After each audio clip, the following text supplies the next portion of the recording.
Good evening. Oh, you can be louder than that, boys and girls. Good evening. Good evening. Good evening. Thank you. That was called 343, is that correct? 343 The Fallen. In case you didn't catch all the words. I thank you for joining us this evening as we remember the events of 20 years ago, remembering those who lost their lives that day, and also remembering those since that time who have lost their lives, either in service to their country or to the fire service. As we begin tonight, just to let you know that I preempted my worship service for this tonight. So there are some folks out here that are going to expect me to say something semi-religious. And then there's some over here who don't want to hear anything religious, as the case may be. But we will begin this evening with a prayer to our God.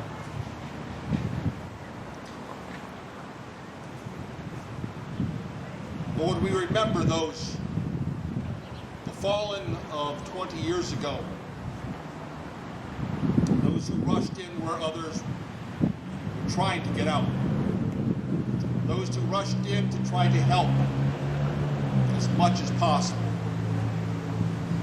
We thank you for the lives that were saved, people that were spared, families that did not have to mourn.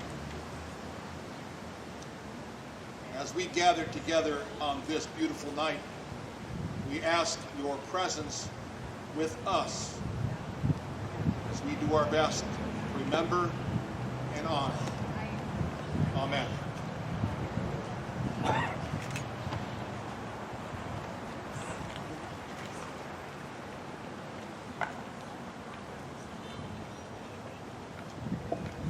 All uniform personnel, attention!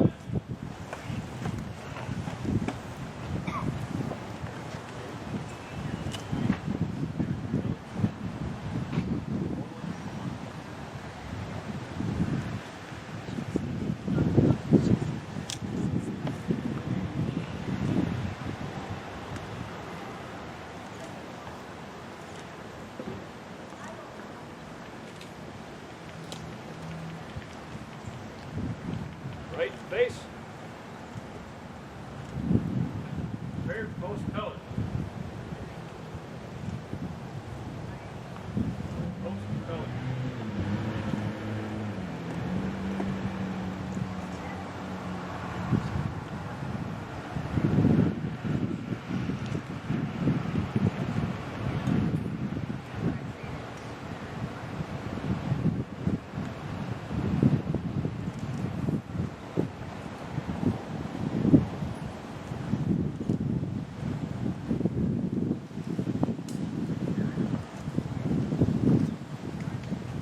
Read the cover.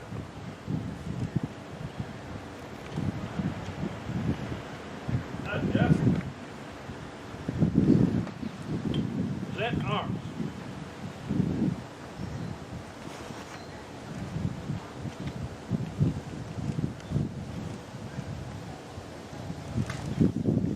Oh, say, can you see by the dawn's early light, once so proudly we hailed at the twilight's last gleaming, whose broad stripes and bright stars through the perilous fight o'er the ramparts we watched were so gallantly streaming, and the rocket's red glares, the bombs bursting in it, gave proof through the night that our flag was still there.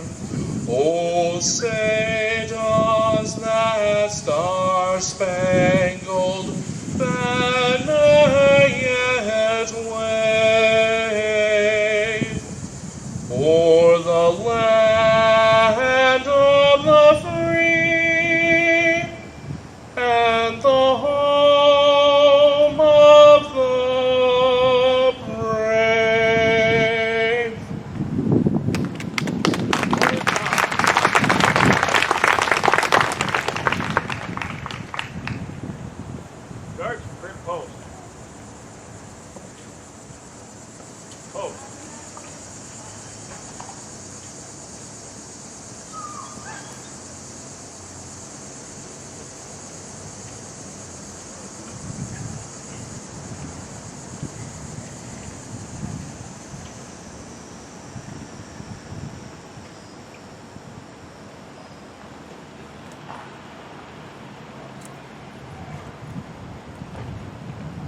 seated.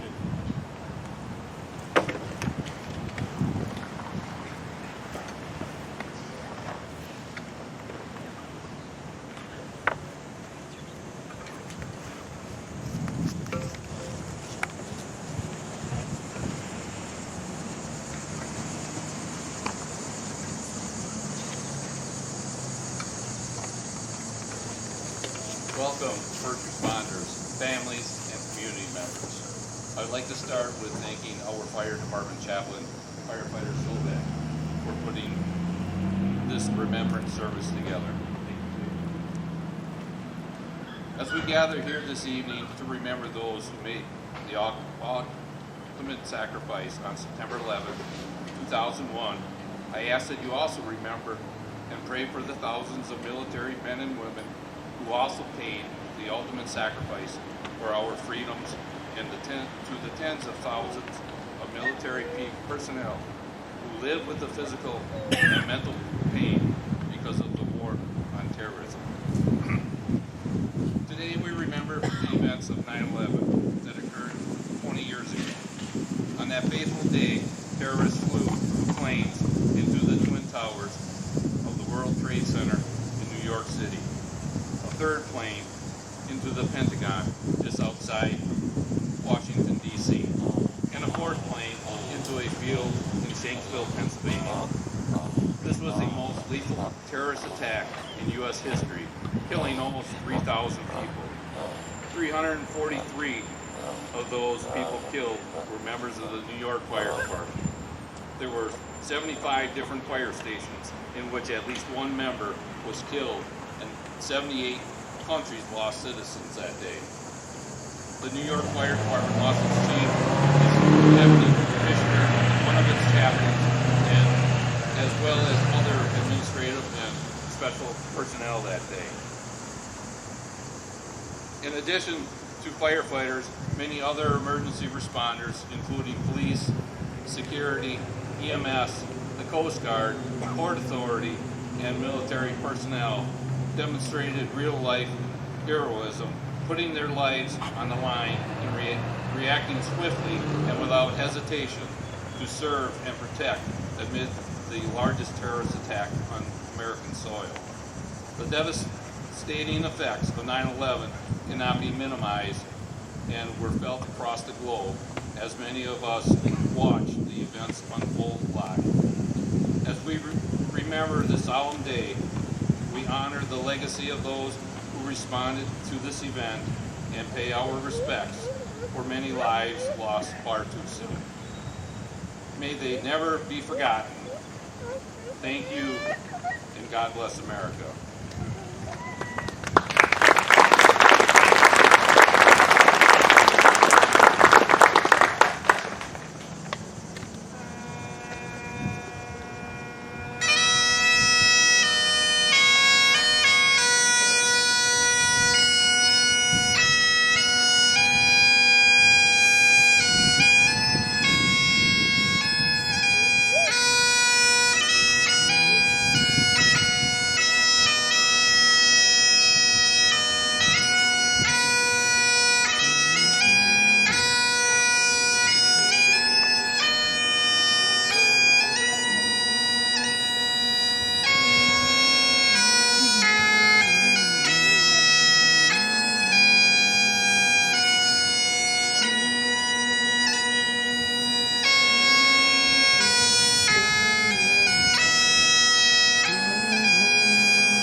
of September 11, 2001, at 7:59 a.m., American Airlines Flight 11, Boeing 767, 92 on board, takes off from Logan International Airport en route to Los Angeles. 8:14 a.m. United Airlines Flight 75, Boeing 767, 65 people aboard, takes off from Boston. It is also headed to Los Angeles. 8:19 a.m. Flight attendants aboard Flight 11 alert ground personnel that the plane has been hijacked. American Airlines notifies the FBI. 8:20 a.m. American Airlines Flight 77 takes off from Dulles International Airport outside of Washington, D.C. The Boeing 757 is headed to Los Angeles with 64 people aboard. 8:40 a.m. FAA air traffic controllers alert NORAD's Northeast Air Defense Sector about the suspected hijacking of Flight 11. In response, 2 fighter jets are dispatched from Cape Cod's Otis Air National Guard Base to locate Flight 11. They are not yet in the air when Flight 11 crashes into the North Tower. 8:41 a.m. United Airlines Flight 93, a Boeing 757 with 44 people aboard, takes off from Newark International Airport en route to San Francisco. It has been scheduled to depart at 8 a.m., around the same time of the other hijacked flights. 8:46 a.m. The hijackers aboard American Flight 11, loaded with 20,000 gallons of jet fuel, crashed the plane into the floors 93 to 99 of the North Tower of the World Trade Center, killing everyone on board and hundreds inside the building.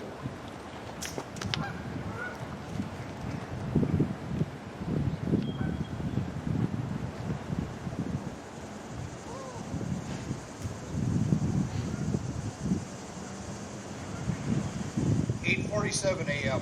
Within seconds, the New York Police Department and the Fire Department of New York dispatch units to the World Trade Center, while Port Authority police officers on site began to immediate evacuations of the North Tower. 8:52 a.m. The first of approximately 1,000 fire department personnel of the New York firefighters, 2 ladder and 2 engine companies arrived at the scene. 9:02 a.m. After initially telling people in the World Trade Center South Tower to remain in the building, Port Authority officials broadcast orders to evacuate both towers via the public address system. An estimated 10,000 to 14,000 people are already in the process of evacuating. At 9:03 a.m., hijackers crashed United Flight 175 into floors 75 to 85 of the World Trade Center's South Tower, causing a massive explosion, showering burning debris over surrounding buildings and onto the streets below, and killing everyone on board and hundreds inside the building. It immediately became clear America was under attack.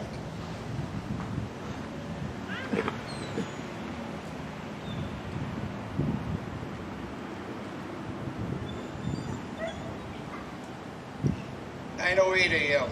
The FAA bans all takeoffs of flights going to New York City or through the airspace around the city. 9:21 a.m.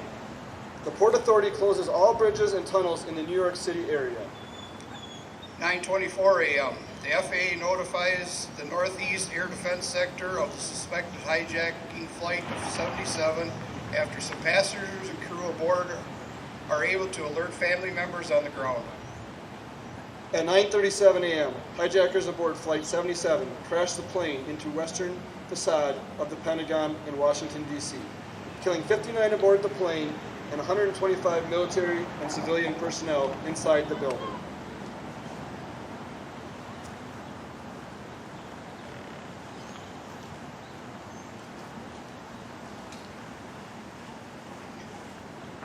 At 9:42 a.m. For the first time in history, the FAA grounds all flights over or bound for the continent to the United States. Over the next 2.5 hours, some 3,300 commercial flights and 1,200 private planes are guided to land at airports in Canada and the United States. Many of the airports were not designed for the number of flights and types of aircraft landing. 9:45 a.m. Amid rumors of other attacks, the White House, U.S. Capitol, along with many other high-profile buildings, landmarks, and public spaces are evacuated. 9:59 a.m. The South Tower of the World Trade Center collapses, taking countless lives of civilian and roughly 140 firefighters inside or around the base of the building.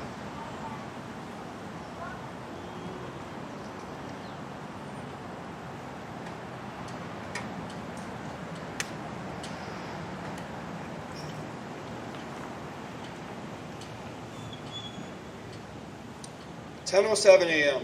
After passengers and crew members aboard the hijacked Flight 93 contact friends and family and learn about the attacks in New York and Washington, they mount an attempt to retake the plane. The hijackers deliberately crashed the plane into a field in Somerset County, Pennsylvania, killing all 40 passengers and crew on board.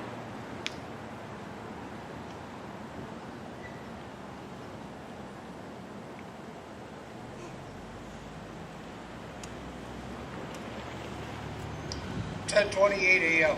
World Trade Center's North Tower collapses 102 minutes after being struck by Flight 11. Again, countless civilians and around 200 firefighters inside or around the base of the building are killed.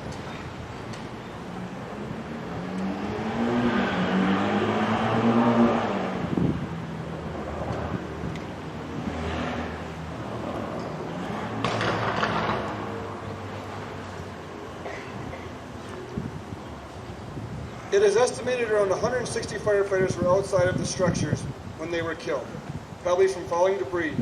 Over a third of the FDNY's firefighters who responded to the man-made disaster that day were killed.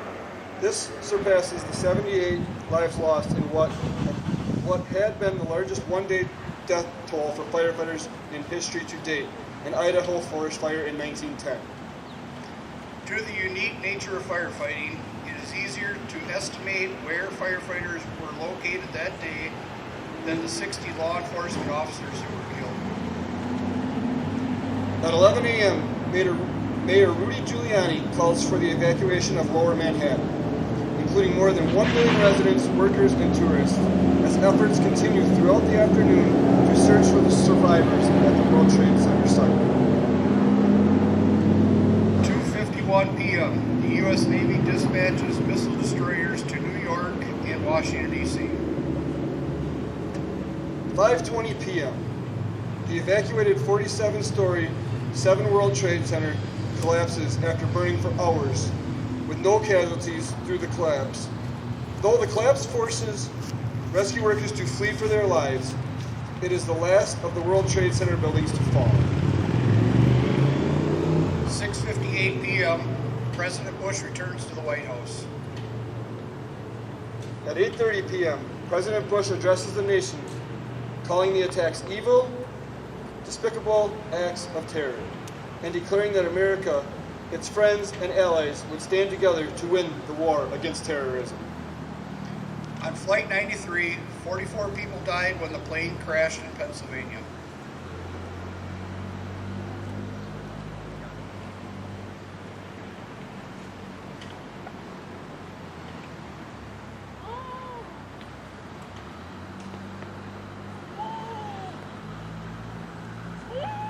At the Pentagon, 189 people were killed, including 64 on American Flight 77, the airliner that struck the building.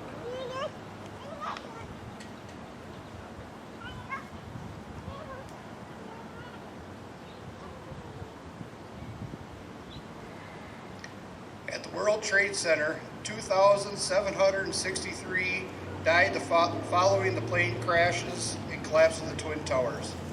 That includes 343 firefighters and paramedics, 23 New York City police officers, and 37 Port Authority police officers who were struggling to complete an evacuation of the building and save the office workers trapped on higher floors.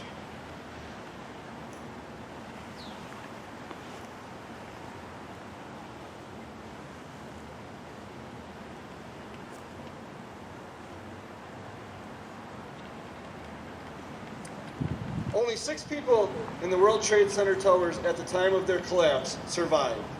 Almost 10,000 others were treated for injuries, many severe. In the span of a few hours on September 11th, 2001, the lives of most of those in the world, and especially the United States, were forever changed.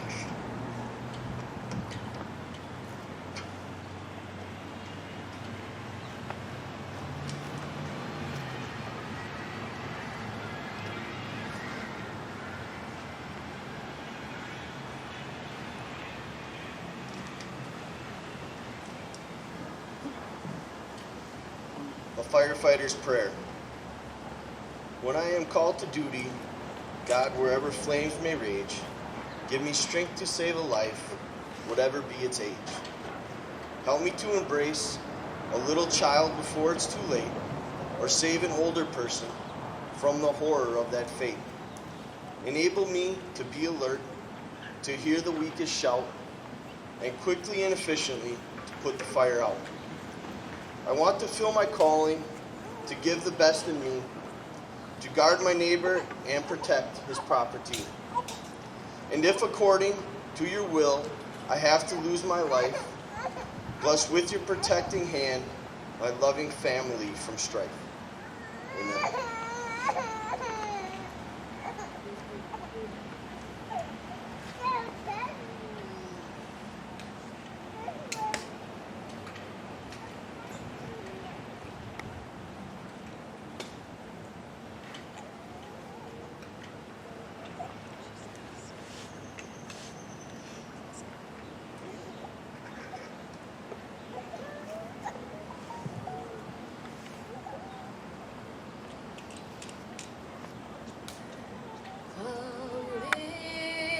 Amazing grace, how sweet the sound that saved a wretch like me.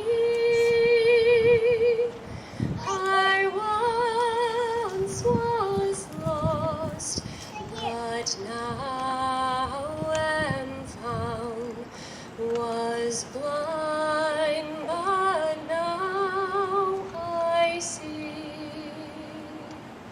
'Twas grace that taught my heart to fear, and grace my fears relieved.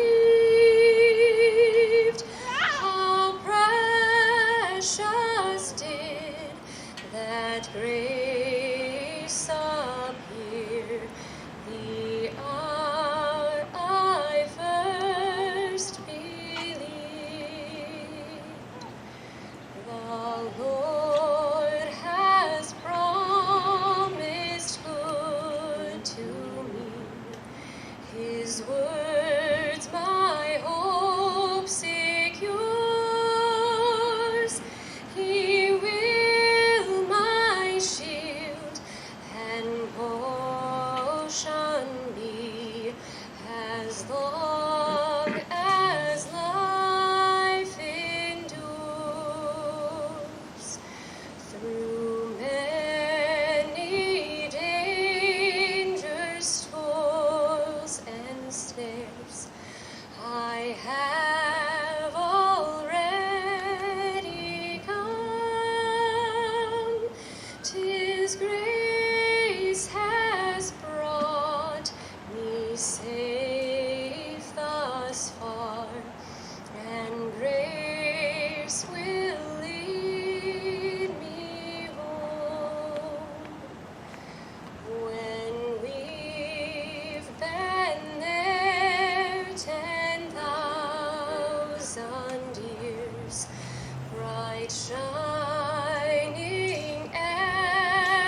I'd like to recognize some of the other fire departments that are with us this evening.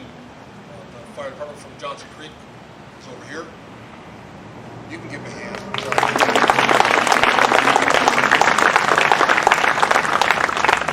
Despite the fact that their chief held up the line yesterday at Quick Trip over in Craig, it shouldn't be a problem.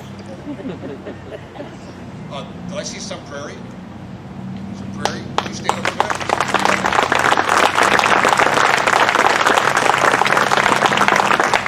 I hate to ask, how did you hear about this? Facebook. Oh, Facebook.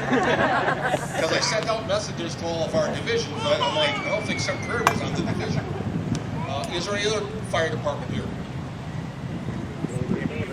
What's that? Cambridge.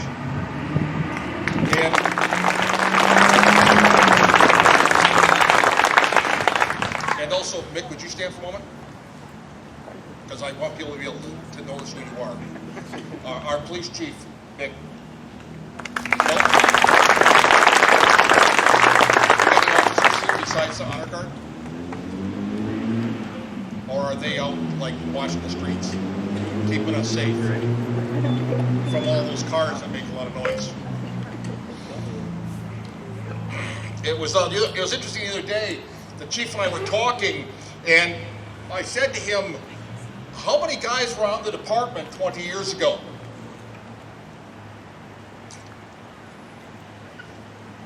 Five of the current firefighters in the Lake Mills Fire Department were on this department 20 years ago. A sixth one is me, but I was languishing in North Dakota. You know where you can watch your dog run away for 3 days?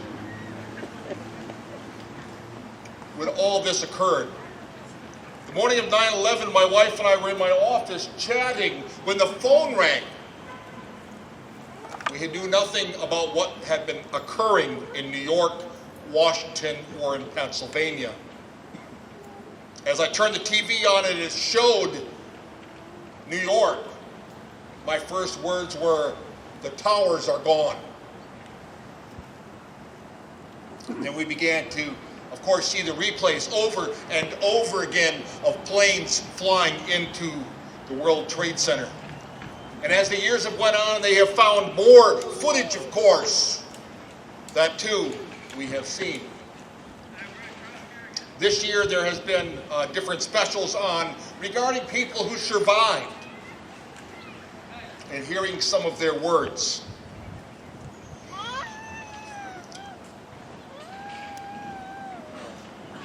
It's interesting that we do, and please don't take this the wrong way, that we do oftentimes focus on the lives that were lost. But there were thousands that were saved. Had the attacks occurred an hour later, there would have been between 14,000 and 20,000 people working in those two structures. It would have been next to impossible to get them out. As it was, even on that day, firefighters trying to go up the stairs to get to the fire floors had difficulty trying to move past people.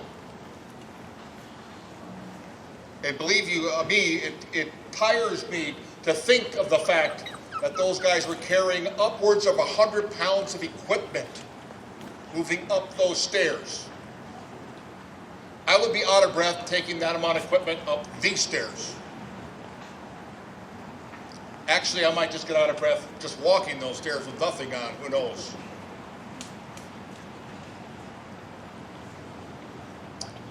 The day before this occurred, Father Michael Judd, who is a member of the Federation of Fire Chaplains that I am also part of, I had met him once, meaning that I knew who he was and that's about it,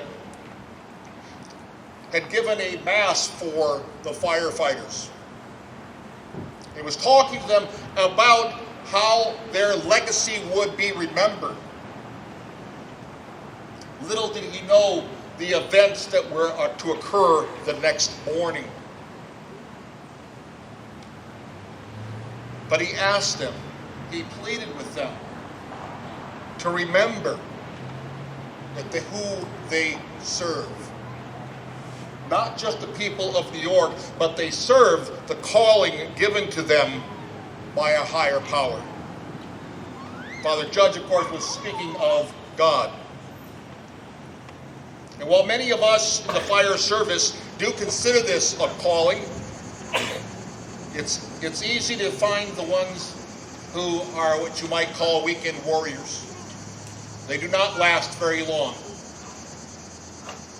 Most of firefighting is not the glamour you see on TV, Chicago Fire or other places. We are not constantly running into burning buildings and carrying out babies, or even good-looking women, or good-looking guys.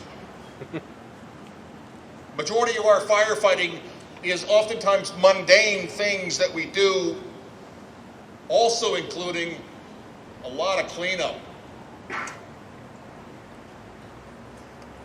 So most firefighters who lose their dedication lose it very quickly when they find out that the majority of what we do isn't all that exciting. On 9/11, the excitement came in a much different way.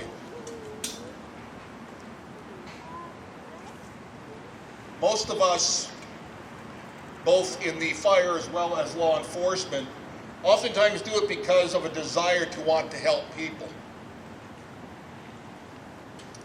I can't speak for my brothers and sisters sitting here, but I know that day watching what was transpiring in New York happen, I wanted to do something. And yet, there was nothing that I could do.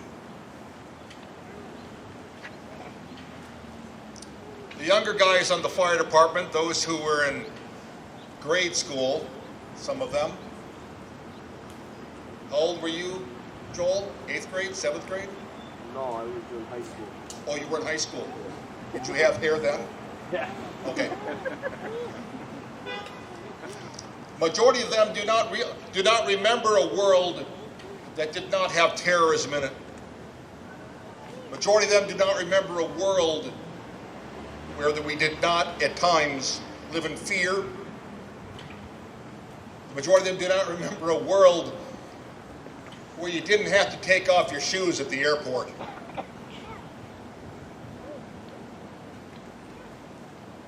But we do. Many of us do. Many of us remember exactly where we were that day we heard the news. I assume it is no different than for those in the generation before me who remember where they were when President Kennedy was shot. Or even before that, who remember when Pearl Harbor was bombed. I don't think we want to go back farther than that in history. But there are certain things that occur in our society which sometimes help to bring us together. When we wish to be one nation under God once again. When I look back to 9/11 and how we were as a people after that, I wonder where we have gone in 20 years.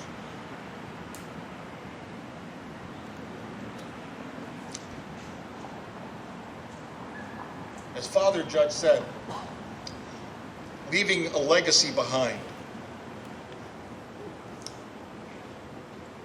As we leave this place tonight, we do so knowing that we have all been affected by the events of 20 years ago. We will do so knowing that we are children of a different era. But we do not go afraid. We do not go alone. For despite the darkness, despite the dangers, God is still with us. It didn't seem so that day, I'm sure, for many. But we are taught that God always is with us. I was reminded of that fact on September 12th when I woke up and saw the sun come up. And since every day since that time, the sun has come up again. If you really wish to honor those who perished that day, do so by being people willing to give of yourselves to those around you. Do that in trying to do good things for those near you. Do it by being the great people you know you can be. Blessed by God, empowered by His Spirit. Amen.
Would you please stand if you're able?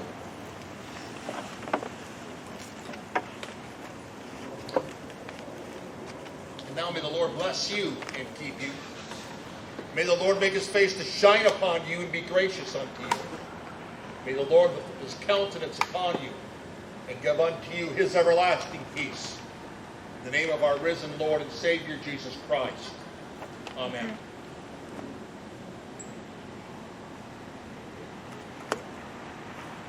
All uniform personnel, attention!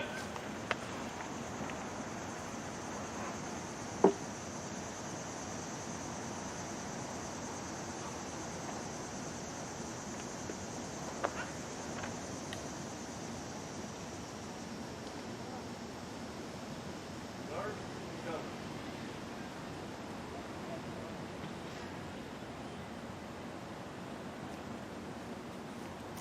Just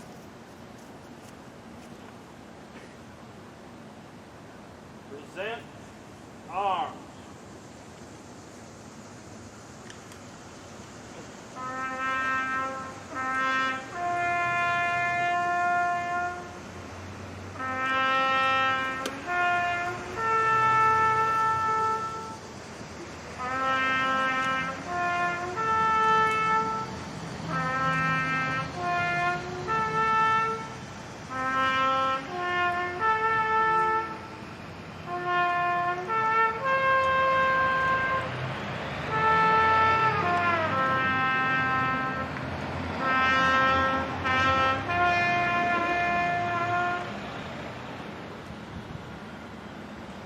Order, arms.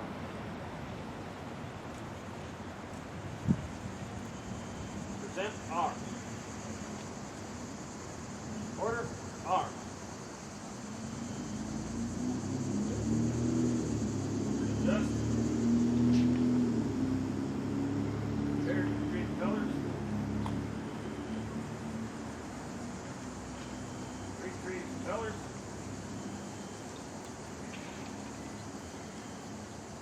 Left face. Forward march.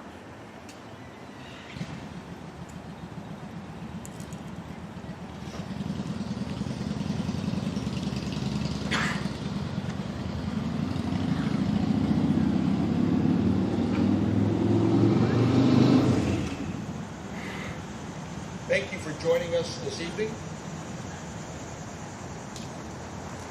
There are refreshments over in the pavilion over there.